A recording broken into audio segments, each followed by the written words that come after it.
The bedwood in it is all out of, this was out of their great-grandfather's hayloft in his barn. And the gentleman that owns the truck now, he cut all that for us and brought it down to us. So we kind of finished it out and put, it was the floor of the hayloft in the barn. And then it's got a Mark VIII tailgate on it. So don't have any latches or anything.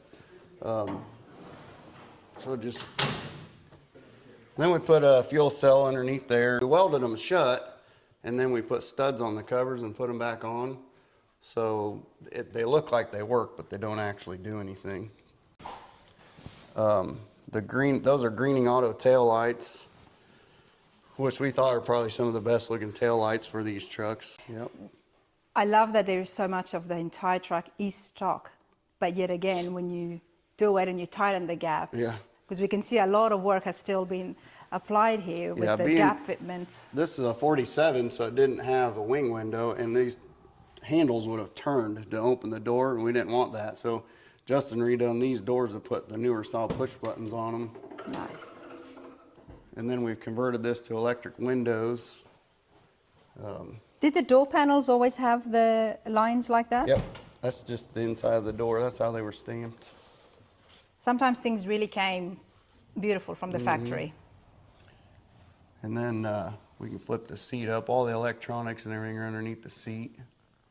And then if you look on the middle of the dash there, that's the stereo that is behind that center cover. That's what Justin built all that with the hinges and whatnot. So we got a button underneath our under dash that opens it. Look at that. This is how things are kept so neat and tight when it comes to these farm trucks. But there is so much you can do, and I do want to see the stereo behind that. It's all hidden. Yep. So if you turn that on, under here we got a button, and then this just pops down. And then it's got a full touchscreen stereo in the back. Wow.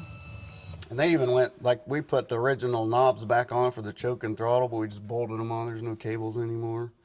Eventually, I'd like to take these style knobs and change the headlight and wipers over so they look a little more original.